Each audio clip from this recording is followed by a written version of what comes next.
y con la presencia del doctor Eduardo Solís, que es el presidente de la industria automotriz, de la Asociación de la Industria Automotriz de México.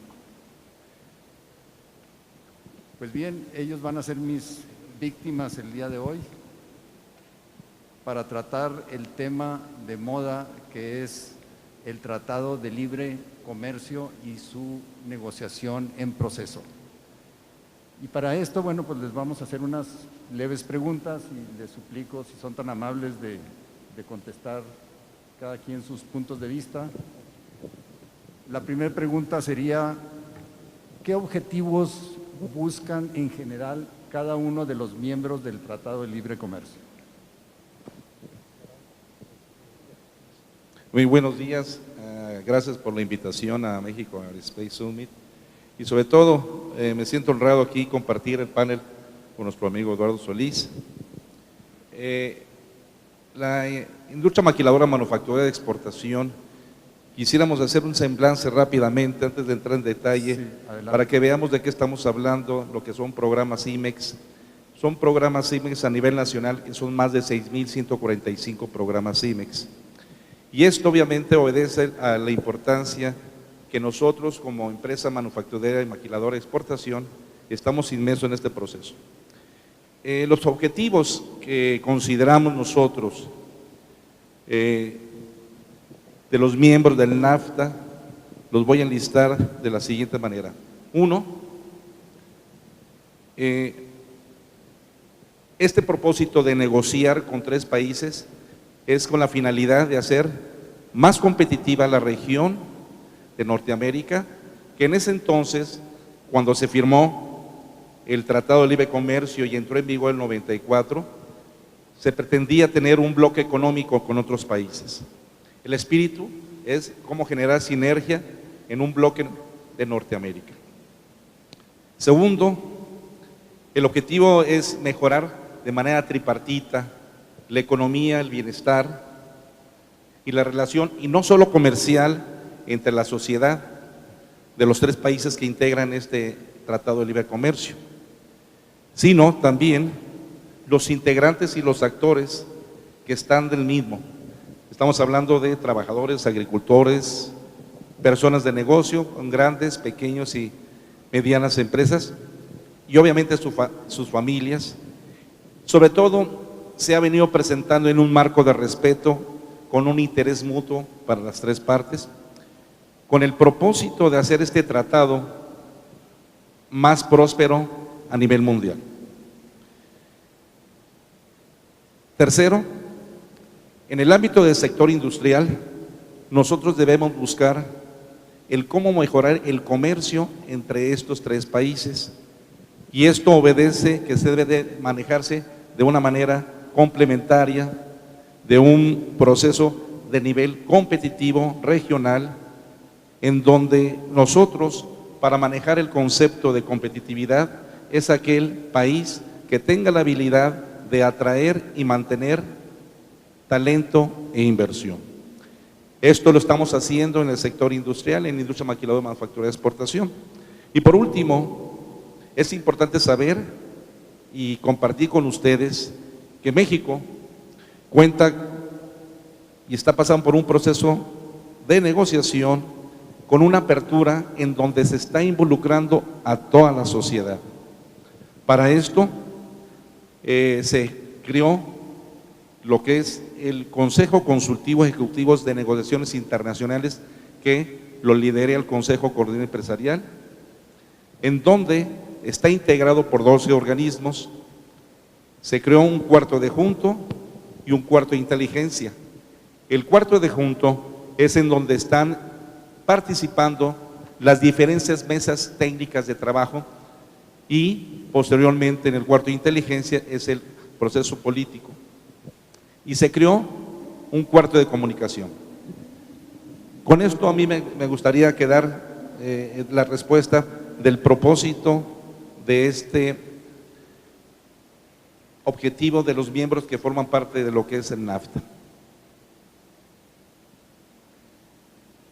Muy bien, doctor yo creo que la industria automotriz está al frente de todas estas negociaciones y tal vez por su tamaño sería la más afectada. ¿Qué nos puedes tú decir de los objetivos de cada parte? Mira, bueno, primero Sergio, muchas gracias como siempre por tenernos en cuenta en estas importantes conferencias. Un gusto estar aquí contigo y por supuesto compartir este panel con mi buen amigo Federico Serrano. Gracias. Yo sé que hay más preguntas más puntuales y no quisiera ampliarme hacia otras en las que vas a entrar a más detalle.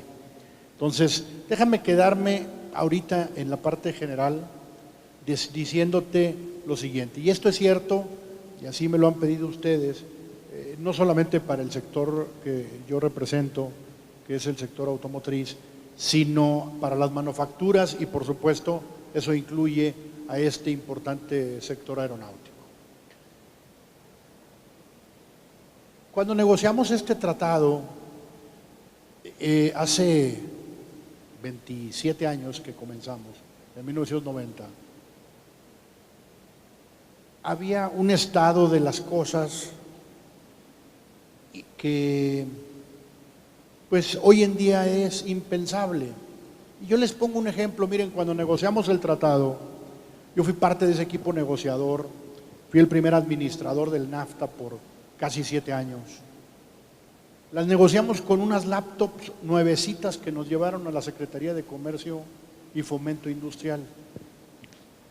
Esas laptops, lo recuerdo perfecto porque eran unas laptops blancas. Las más poderosas que había en el mercado. Y con esas es con las que cada uno de los negociadores traíamos en la negociación. Eran las más poderosas. Traíamos 20 megas de capacidad. 20 megas de capacidad. La vez pasada hice la cuenta de los 128 gigas de mi celular con esos 20 megas, ¿verdad? Porque 20 megas, pues 40 laptops es 1 giga, ¿no? ¿Estoy bien? O 50 laptops, perdón, es 1 giga. Y entonces 128 gigas que traigo en mi celular, pues son 50 por 100, ¿no? Entonces serían como 5,000, pero son 128, entonces serían como unas, no sé si alguien trae la calculadora, pero arriba de 5,100 laptops traigo en el bolsillo. Arriba de 5,100 laptops de las que usamos cuando negociamos el Telecán. Por supuesto, era impensable en aquel momento, como era impensable la revolución industrial 4.0, el Internet de las cosas, la inteligencia artificial, los vehículos autónomos, era impensable. Y por supuesto, impensable es que una modernización de este acuerdo obligadamente tiene que incorporar temas nuevos, temas que no estaban en la mesa. Si ustedes ven el capítulo de energía, del lado mexicano, pues era un capítulo donde todo está cerrado. Para México cambió la Constitución, cambió el capítulo de energía, cambió el capítulo de telecomunicaciones. Por supuesto, no había comercio electrónico, economía digital. ¿Reglas de qué? Si no existía. Es decir, no tenemos que irnos inmediatamente al tema reglas de origen para hablar de que, claro que es importante una modernización de un acuerdo y por supuesto reglas de origen. Las reglas de origen es una de esas áreas del tratado que las dejamos puestas para que el Ejecutivo las pueda cambiar, no requiere pasar por el Congreso. ¿Por qué? Porque siempre pensamos que las reglas de origen se pueden actualizar debido a cambios tecnológicos. Me parece que es fundamental. No voy a entrar a ningún otro detalle. yo nada más voy a decir, el objetivo de los tres países tiene que ser uno y tiene que ser regla de oro. Esta negociación tiene que generar valor. Eso incluye, no puede destruir valor, no puede disminuir valor, no puede quedar un tratado menos valioso que el que teníamos en la región de Norteamérica. Muy bien, muchas gracias, Federico y Eduardo. Para toda la audiencia, si gustan mandar por texto preguntas, las vamos a tratar todas las que se puedan al final. La siguiente pregunta que tenemos es: ¿cuáles son los temas que implican el mayor reto en la negociación? Ya mencionaste las reglas de origen, pero debe haber algunos otros importantes. Si me das chance de revisar el Twitter, te digo cuáles son. No, no es cierto. Esa era broma. No, bueno, evidentemente que cada quien de su sector va a decir cuáles son las áreas de su máxima preocupación, ¿verdad? Y el gobierno federal, que ve, digamos, tiene el lente más amplio, te va a decir pues los temas generales más importantes: el tema laboral, el tema de arbitraje, capítulo 19, capítulo 11, te va a decir que es muy importante este tema de reglas específicas por país, que a mí desde el sector automotriz me resulta inaceptable. Son temas torales en esta negociación. Por supuesto, la ambición que Estados Unidos tenga en los temas laborales resulta fundamental. Creo yo que sí, por sector, tenemos que mantener la lupa. Yo he platicado con nuestros amigos de la FEMIA. Muy importante, primero, entender nuestras reglas de origen. Entender nuestras reglas de origen. A ver, yo me eché un clavado rápido para entender las reglas de origen aeronáuticas. Las partes y componentes que se utilicen en los aviones hacen que el avión confiera origen. Es decir, se pueden fabricar en México, se mandan a Estados Unidos. El avión que se fabrica en Estados Unidos o en Canadá es un avión de la región. Si de pronto Estados Unidos dijera, bueno, sí, pero esta parte se tiene que hacer en Estados Unidos, eso sería en los hechos una propuesta que es congruente con lo que ellos han dicho. Les interesa que algunas reglas tengan un componente particular de país. Es inaceptable. Porque entonces nosotros diríamos, si tú quieres que un porcentaje sea de Estados Unidos, pues yo quiero que un porcentaje sea de Canadá, yo quiero que un porcentaje sea de México. Entonces tendríamos reglas que serían verdaderamente un galimatías, un entuerto, en donde tendrías una parte específica de país ahí incorporada. Las reglas de origen, bueno, pues las vemos, el capítulo es el 8802, si la memoria no me falla, es donde están las aeronaves. En el 84 tienen partes para aeronaves, en el 98 tienen capítulo 98 de la tarifa arancelaria, tienen también ahí algunas de las partes que se les agrega valor y se regresan a Estados Unidos, es decir, entran a México, se regresan por el capítulo 98, se fabrican en México, se mandan por el capítulo 84. Tenemos que estar muy pendientes de esas reglas de origen que aseguren que se genera valor y que se generan oportunidades, como lo dijo Federico, oportunidades de negocio para los tres países. Yo creo que aquí lo más importante, Sergio, es que somos un bloque que está compitiendo contra otros bloques. Es decir, este no es un tema México versus Estados Unidos versus Canadá. Esto es Norteamérica versus que lo que hoy hacemos se haga en otras partes del mundo, en otras regiones. Y así tenemos que verlo. Es la competitividad de la región la que está en juego. Muy bien, doctor, gracias. Federico, para ti la misma pregunta. ¿Cuáles son los temas que para tu sector implican el mayor reto para llegar a un acuerdo satisfactorio? Bien, en primer lugar, tenemos que tener en mente de que no se obstaculice el comercio y facilitarlo. Eso es muy importante. Le voy a decir por qué. Nada más quiero compartir con ustedes lo que representan las empresas IMEX para México, para todas las exportaciones nacionales. El 2016 cerraron con más de 373 mil millones de dólares. Las exportaciones de manufactura ascendieron a más de 336 mil millones de dólares y las exportaciones de las IMEX estamos hablando más de 222 mil millones. ¿Esto qué implica? Que si efectivamente obstruimos el comercio y no lo facilitamos, genera un problema en cada uno de los tres países, principalmente en México. Por un lado, si nosotros nos situamos que ya existen compromisos adquiridos y sobre todo hablemos que el populismo que promete logros a corto plazo sin que necesariamente resuelvan pues una necesidad de la población, pero este es un desafío que consiste en modernizar. Bien lo ha explicado Eduardo, hay muchos aspectos que en su momento fueron buenos. Simplemente el proceso de la industria manufacturera de exportación ha pasado por 5 generaciones.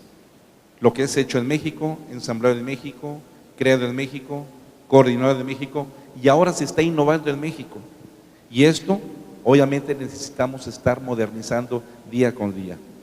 El aspecto muy concreto de lo que es el sector aeroespacial, que es un sector muy importante, que genera empleos, más de 53 mil empleos, que representan más de 324 establecimientos, que hace presencia en 23 estados de la República Mexicana.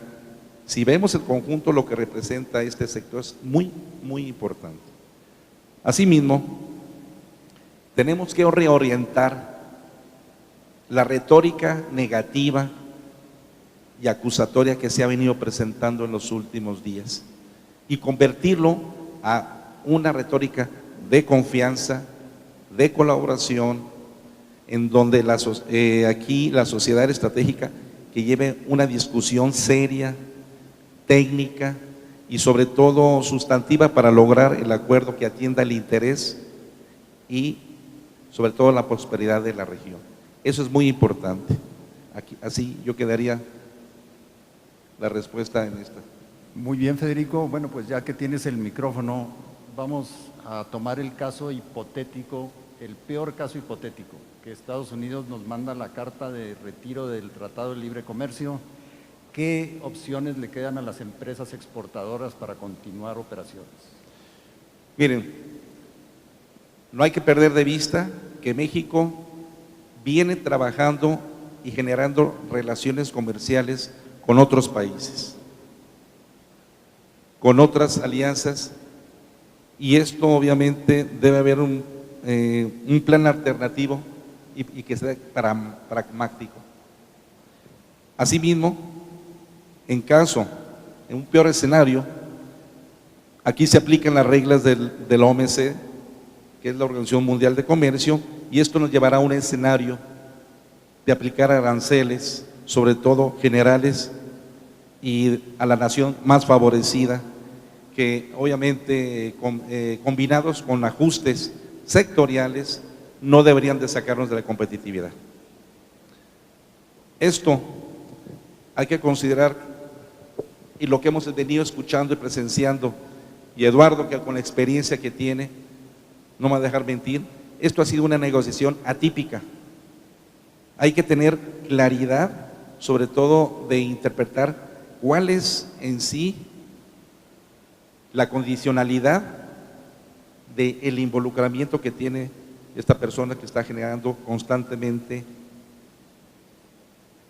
información, comunicados. Nosotros tenemos que hacer más competitiva sobremanamente la región de Norteamérica contra otros bloques económicos, como decía Eduardo. Sin embargo, tenemos que ver de la mejor manera y trabajar de una manera muy clara, muy fría, pero muy firme también. Muy bien, gracias, Federico. Y doctor, ¿qué le pasa a la cadena de valor automotriz? Si nos puedes dar números precisos si se retira Estados Unidos del tratado. Sí, déjame primero responder también esta, por favor. Bueno. No, es que Es que, digo yo, con mucho gusto les digo todo lo del sector automotriz. Hay algunos que pueden tener interés en ambas, pero déjenme les digo, si yo estuviera de aquel lado sentado, ¿qué haría? Primero, ¿cuál es la fracción arancelaria por la que yo exporto? La tiene perfectamente clara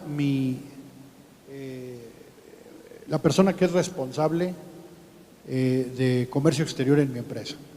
Le voy a decir, me va a decir, mira, pues ahorita se la pido a la gente aduanal y me va a dar la fracción arancelaria por la que yo entro a Estados Unidos. Si yo soy un asistente a este seminario y vengo de Estados Unidos a ver qué está pasando en México, la respuesta les va a dar mucha tranquilidad. Porque lo primero es que tenemos que ver cuál es la fracción arancelaria. Segundo, esa fracción arancelaria, ¿cuál es la regla de origen? Y se la sabe perfectamente la gente aduanal, porque les pide un certificado de origen para tratar de no tener que pagar el arancel. El arancel, por cierto, es un arancel bajo. El arancel que pagan, por ejemplo, los automóviles ligeros, es 2.5% si no trajéramos certificado de origen. Es otra forma de decir si no hubiera tratado. Si yo paso un producto sin cumplir origen, no traigo certificado, paso por el arancel que tiene consolidado Estados Unidos en la OMC, 2.5%. Problema, el que fabrique camionetas pick-ups paga 25%, tendrá que hacer una reconfiguración de plataformas para moverse a vehículo ligero, lo cual lo puede hacer perfectamente sin cerrar la planta. Los productos en aeronáutica me encontré desde cero, los aviones, por cierto, no pagan nada, cualquier avión que se fabrique en México, cero arancel para entrar a Estados Unidos, en la OMC. Es decir, con o sin tratado pagan cero. Hay partes que pagan 2%, otras partes pagan 6%, que es la más alta que encontré. Pero seguramente en la Secretaría de Economía, y aquí estoy viendo a Dalia, les dirán exactamente su fracción arancelaria, el arancel que pagan y su regla de origen. ¿Verdad, Dalia? No sé si te puedes levantar para que te vean. Ahí está Dalia Guadalupe Guizar. La conozco perfectamente porque trabajaba conmigo. Dalia es la responsable del sector aeronáutico ahí en la Secretaría. Yo creo que es muy importante que ustedes ubiquen su producto. Sepan más que lo que yo les diga qué pasa si no hay tratado, es qué pasa con tu producto si no hay tratado. Porque no es lo mismo el que de todas maneras paga cero sin tratado. Entonces le dicen, oye, ¿qué pasa sin tratado? Nada, sigo pagando cero. Nada más que ahora ya ni siquiera tengo que mandar certificado de origen. Hay quien paga 2, hay quien paga 6. En el caso automotriz, para contestar la pregunta de Sergio, yo tengo aranceles desde el 2 hasta el 5% en lo que es autopartes. Bueno, tendremos que ver cuál es ese fallback, ese plan B del que se habla en los medios hoy, para que en caso de que no haya tratado, el mundo no se acaba. Los aranceles en Estados Unidos hoy en día no son tan elevados, con excepción de estos picos arancelarios. Insisto, si nosotros tenemos que mandar autos a cero o autos a 2.5%, eso no va a cerrar las plantas en México. Además hay que tomar en cuenta que es meter el TLC a una congeladora, porque pues vendrán cambios de administración y vendrán otras visiones. No es que esto sea por los próximos 20 años, ¿verdad? Yo creo que es muy importante conocer cada quien en dónde está su producto, su fracción arancelaria, su arancel, su regla de origen. Y por supuesto el arancel que aplica en la OMC cuando no exportan vía el tratado. Un último punto. El 301 del tratado es una cláusula que les quitó la posibilidad de importar quitando aranceles. Algunos de ustedes usaban los programas de PITEX. El PITEX con el 301 del tratado se prohibió. Es decir, ya no puedes importar, vamos a decir, un país sin tratado, China, Corea. No puedes importar cero arancel sujeto a la exportación. Sujeto a la exportación. Con el 301 se eliminó esa posibilidad. Si no hay tratado, pues tendremos que ir a la Secretaría y decirle, oye, pues necesito que me pongas el PITEX otra vez, porque la OMC lo permite.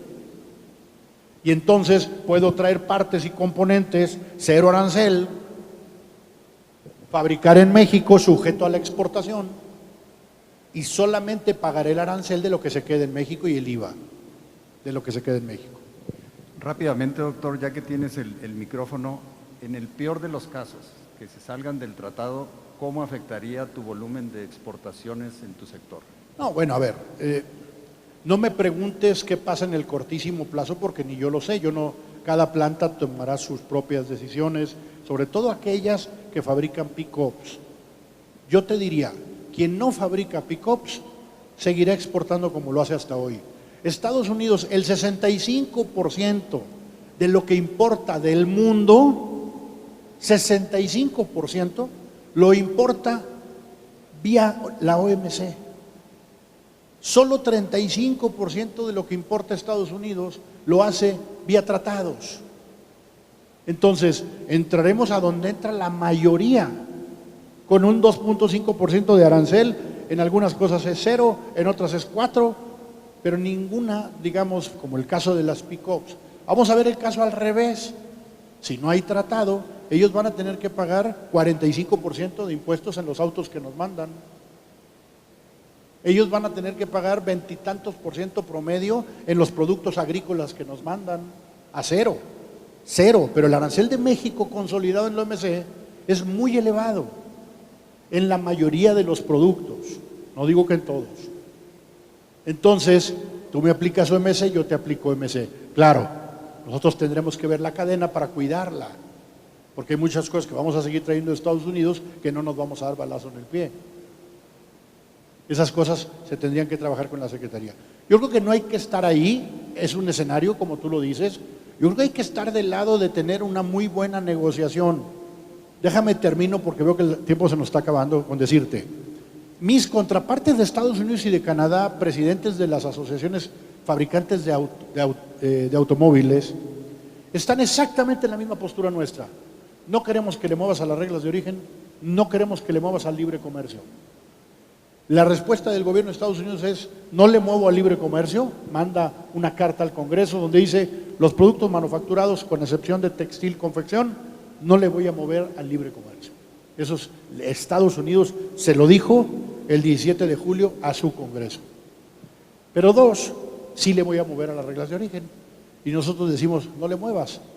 La regla de origen de autos es la más compleja, la más estricta de todo el tratado. Y se lo dice la asociación que represento en México, pero mis pares en Estados Unidos y en Canadá.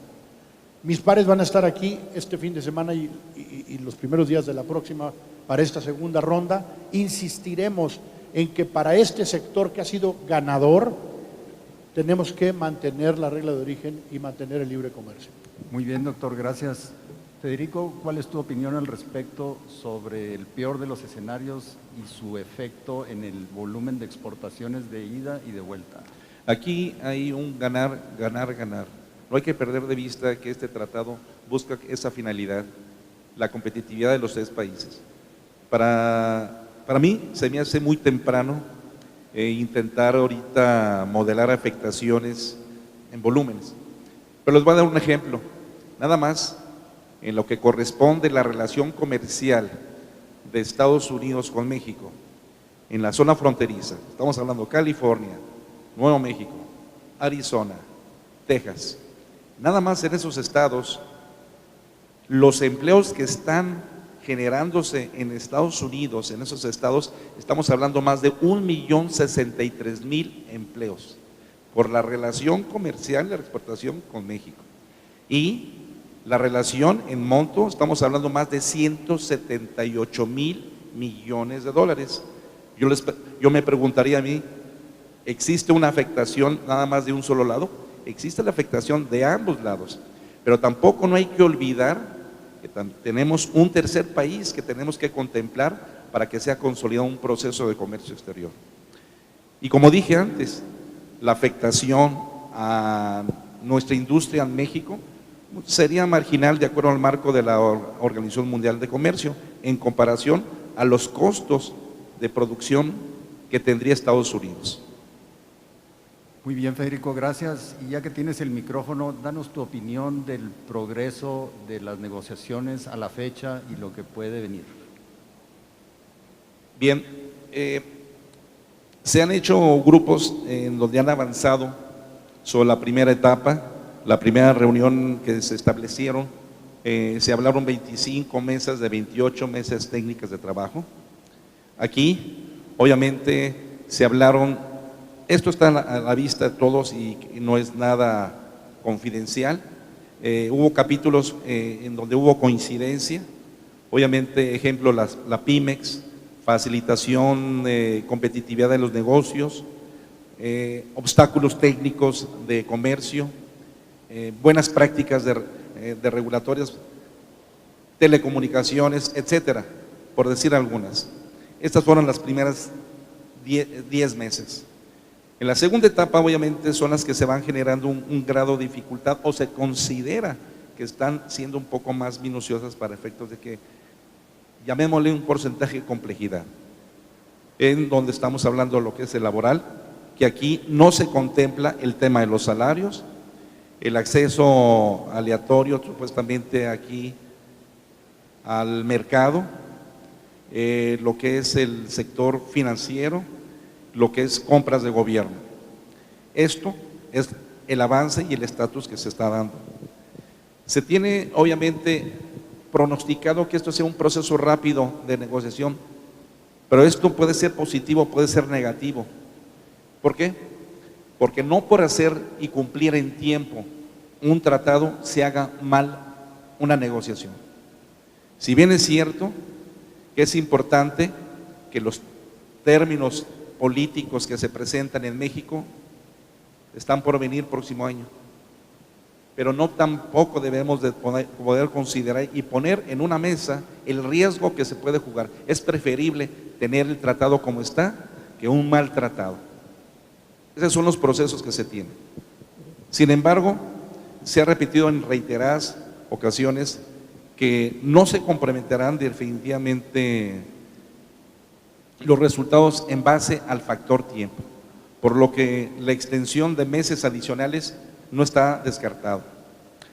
Sabemos, obviamente, que viene la tercera ronda, en donde los puntos de acuerdo van a ser cada vez más complejos, como es la propiedad intelectual, lo que es la inversión, las reglas de origen, por mencionar algunos. Y esto es lo que yo considero que es preferible que nosotros, como país, entendamos que si firmamos un acuerdo no va a ser de aquí a un año, de aquí a 2 años, es de aquí a 20 años, ¿no es así? Bueno, y ya dejando un mal tratado, ya heredamos un mal desempeño y sobre todo condiciones que pueden ser adversas al crecimiento de cada uno de los sectores que los cuales estamos representando. Muy bien, Federico, gracias. ¿Y tú, doctor, cómo ves el proceso? Bueno, yo creo que hay que ser muy cuidadosos en cómo reaccionamos a lo que estamos viendo allá afuera.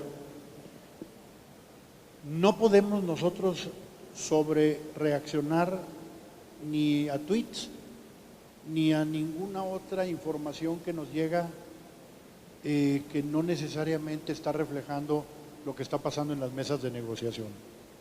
Las mesas de negociación, yo conozco al negociador de Estados Unidos, es un muy buen amigo mío de hace más de 25 años, es una persona seria, conoce muy bien México. Él era tercero de a bordo de mi contraparte en principios de los 90. O sea, lo conozco muy bien y creo que hay una muy intrincada labor de realpolitics en donde los checks and balances de Estados Unidos juegan en el día a día. Te doy un ejemplo. Ayer todos los gobernadores de la frontera de Estados Unidos con Canadá se reunieron con el gobierno de Canadá. Y el mensaje es, el Tratado de Libre Comercio ha sido muy exitoso, queremos este tratado con nuestro vecino del norte y con nuestro vecino del sur. Tomó la palabra el gobernador de Connecticut, si tienen oportunidad véanlo en internet, y hace un speech que me pareció maravilloso, porque es republicano. Entonces, yo creo que hay que estar leyendo entre líneas todo, no perder de vista el plan B, pero tampoco ponerlo en nuestra visión de nuestra palestra del futuro inmediato. Yo creo que hay que trabajar en una muy buena negociación, creo que hay que revisar nuestras fracciones arancelarias, creo que hay que ver qué es lo que tenemos que estarle pidiendo al gobierno, si van a cambiar las reglas, asegurar que me informe y me diga para ver si me hacen sentido, porque hay un componente que yo traigo de Francia, lo incorporo a mi producto, que se lo mando a Estados Unidos, y si la regla de origen ya no me va a permitir traer eso de Francia, yo lo quiero saber, y quiero saber cuánto plazo me va a dar para buscar un proveedor local, y quiero saber, porque a lo mejor no es reemplazable, por el tracing, por esta cosa de la trazabilidad. Entonces, tenemos que estar cerca de la Secretaría, entendiendo nuestra regla de origen. Aquí no hay reglas de origen across the board, no hay tal cosa como una regla de origen transversal, cada producto tiene la suya. ¿Cómo veo el proceso? Comienza con estas pláticas bastante de organización, muy organizacionales, quién, cuántos, cuáles van a ser las contrapartes, quién va a dirigir cada mesa. Estas reuniones que vienen van a ser reuniones técnicas, muy técnicas, hay que estar cerca, FEMIA tiene que estar ahí en el cuarto de junto, tiene que pedir tener acceso al cuarto de junto, y creo que con el material de todos ustedes, para poder entonces sí defender una postura, sobre todo a nivel de la regla de origen. Muy bien, doctor, gracias. Vamos a proceder ahora, tenemos aquí 6 preguntas y tenemos tiempo, y las voy a tratar de atender de manera cronológica como fueron llegando. La primera de ellas, y siéntanse en libertad de contestarla el que guste, ¿cómo debe enfrentar México el next shoring que va a suceder y reubicará manufactureros a los Estados Unidos, Canadá? Que cómo debemos enfrentar nosotros el reto de que ahora Estados Unidos se ha vuelto un competidor en la manufactura, está trayendo muchas plantas y más empleos, está recuperando la manufactura. ¿Cómo debe México enfrentar esa situación? Es mi opinión. Federico es mucho más experto que yo en el tema, pero mi opinión es que nosotros tenemos que seguir haciendo lo que estamos haciendo. Lo hemos hecho bien. Nosotros complementamos muy bien, no solamente en la manufactura, sino ahora también en ingeniería en Estados Unidos. Tenemos una oportunidad porque tenemos un bono demográfico brutal, ¿verdad? Donde el promedio de edad del país es 26 años, mientras que el promedio de edad de ellos ya alcanza casi los 50. O sea, no tiene nada que ver los promedios de edad de un país y de otro. El Centro de Ingeniería en Estados Unidos tiene un promedio de edad de 54 años, mientras que en México un Centro de Ingeniería tiene un promedio de edad de 27 años. Yo creo que nosotros somos sin duda una extensión de una oportunidad para Estados Unidos como región, y tenemos que seguir haciendo lo que estamos haciendo y hacerlo mejor, desarrollar las cadenas de proveeduría, en el caso automotriz, con una gran deuda en la parte de desarrollo del proveedor segundo nivel.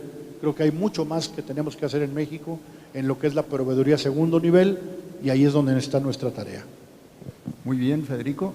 Mire, rápidamente, nada más, dentro de los sectores que se han venido incrementando y la apertura de otros, hemos visto que la relación de la industria manufacturera aquí en México con Estados Unidos obviamente es importante. Sin embargo, aquí, México, a través de los tiempos, porque tiene el programa IMAX, tiene 50 años, Se ha incrementado el sector automotriz, se ha incrementado el sector aeroespacial y repetí hace rato, presencia en 23 estados, lo que anteriormente eran más reducido la presencia, ha incrementado el número de empleos, el número de inversión, se está investigando, se está desarrollando tecnología, estamos viendo también aparatos domésticos, eléctrico, electrónico, lo que es agroindustria, alimentos, sectores como el textil, confección, joyería, equipo médico.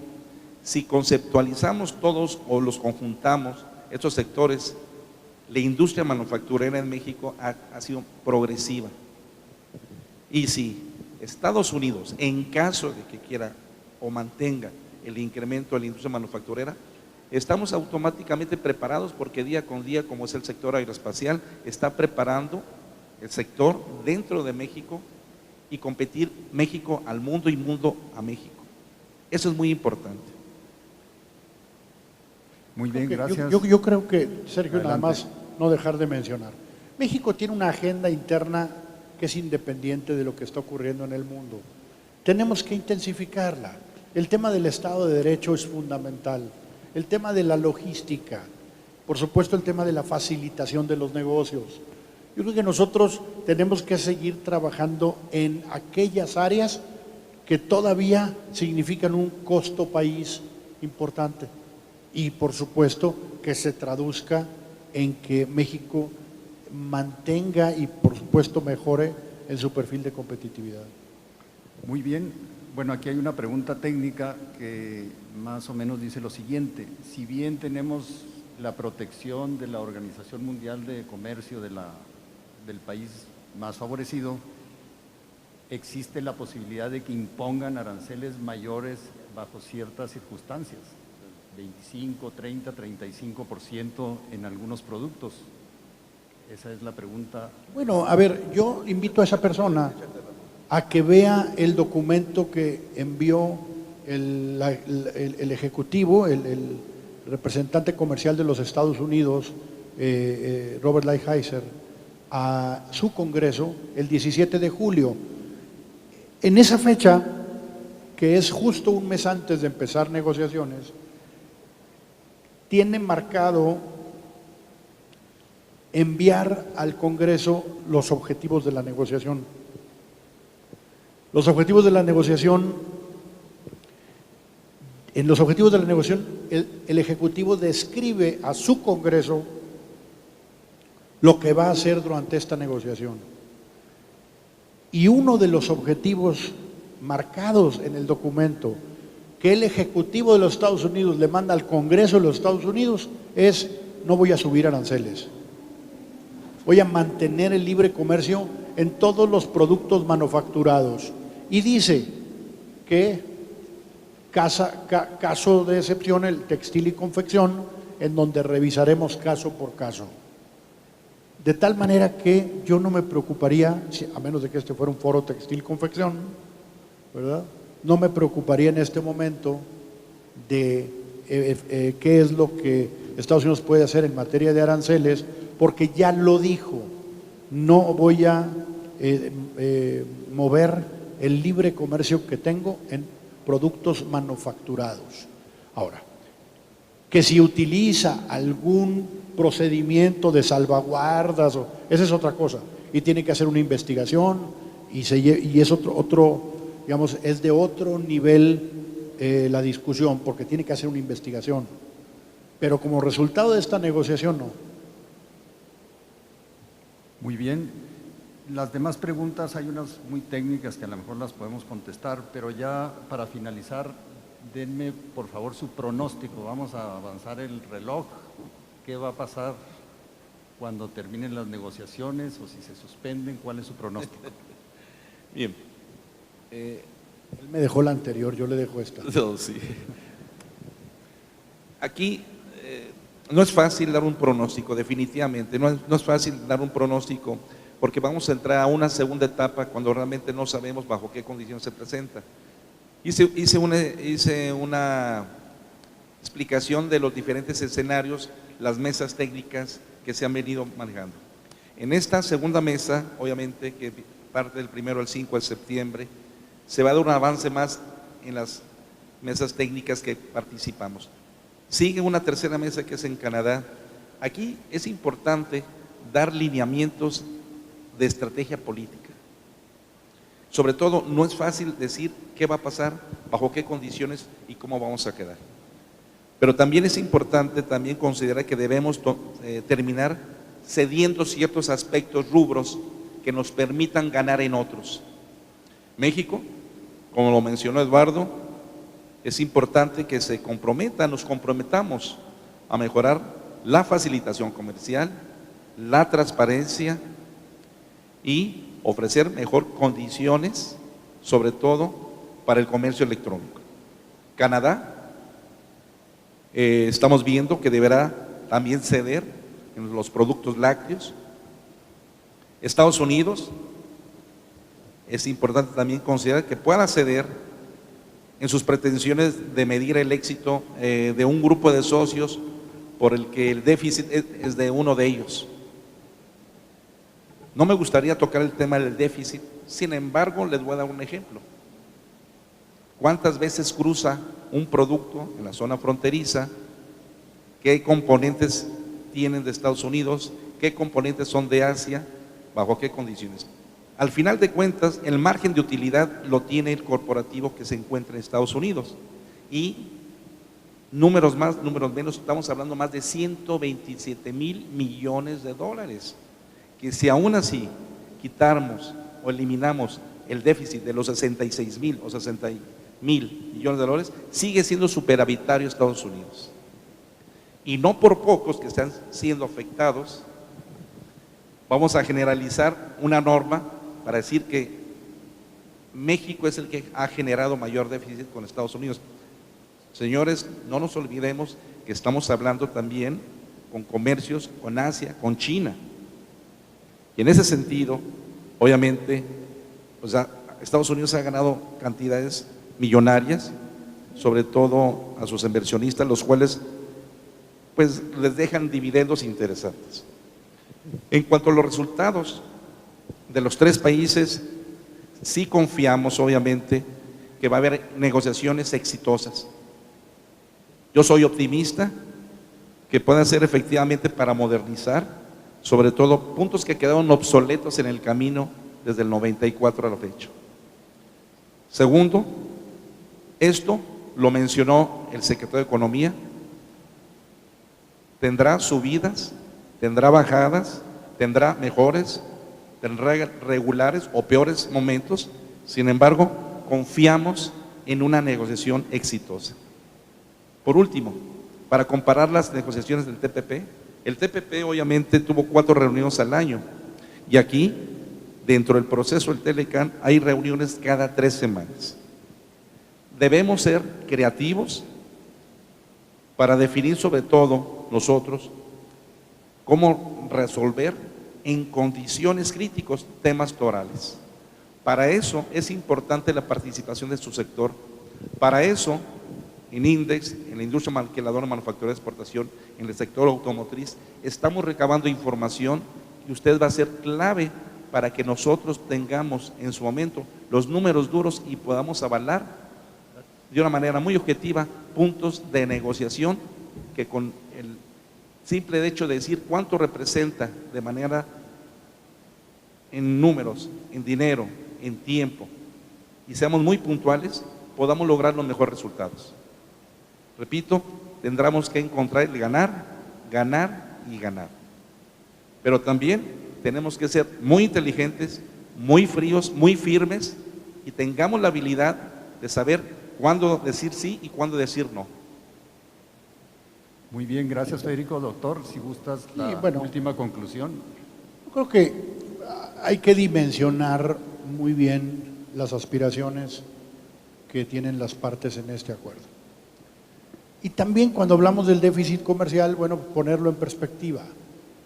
México representa el 8% del déficit comercial de Estados Unidos. Si este tratado le mejorara un 20%, pues no rebasa el 1%, 1 punto y pico, de su déficit total. Es decir, va a ser muy difícil que este tratado sea la panacea para poder decir que resolvió su problema de déficit como país. Cuando no representamos más del 8% de su déficit total y cuando en el porcentaje que lo mejore, pues lo tienes que multiplicar por 0.08, ¿verdad? Yo soy muy optimista, primero porque tenemos al mejor equipo negociador. Tenemos un equipo negociador en la Secretaría de Economía muy experimentado, tenemos un equipo negociador que sabe lo que está haciendo, que conoce de estos menesteres por muchos años. Me parece que eso debe darnos a nosotros pues una tranquilidad de que estamos muy bien representados. Ya lo decía el presidente Trump en un tuit hace un par de días. Decía, es que el equipo negociador de México es muy bueno. Y yo digo, pues qué bueno. Es muy serio, decía. Es muy duro, es la palabra que usó. Es muy duro el equipo negociador de México. Qué bueno. Yo cuando era negociador y me decían que era un negociador duro, me sentía pavo real. Decía, estoy haciendo mi trabajo. Yo creo que tenemos que entrar de frente a esta negociación muy positivos, listos para atender contingencia de propuestas que serán puestas en la mesa y tendremos que tener la inteligencia para trabajar sobre ellas, pero con muy claros para todos cuáles son nuestros deal breakers, cuáles son nuestros redliners, como le llaman ahora. Estos nos de la negociación tienen que estar muy claros, porque no puede ser que como resultado de la negociación una cosa que dije que nunca iba a hacer, pero como resultado de la negociación siempre sí lo hice. ¿Cuáles son los nos? ¿Cuáles son los deal breakers? ¿Cuáles son aquellos donde digo, no señor, de ahí no paso? Yo creo que si los tenemos muy claros, tenemos que tener una actitud muy positiva sobre esta negociación. Participar. Yo creo que si alguien puede resumir lo que yo vine a hacer aquí, es motivarlos a participar, a entender qué está pasando en el producto que yo represento y acercarme, por supuesto, a la Secretaría de Economía y a los negociadores.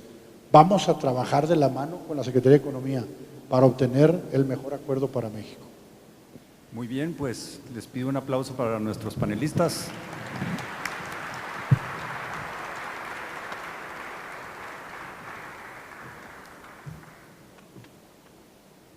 Muchas gracias. Para el consuelo, hombre, Sotol de Chihuahua. Muchas gracias. Nada más aquí con cuidado. Yo creo que quieren una foto. ¿Quieren una foto?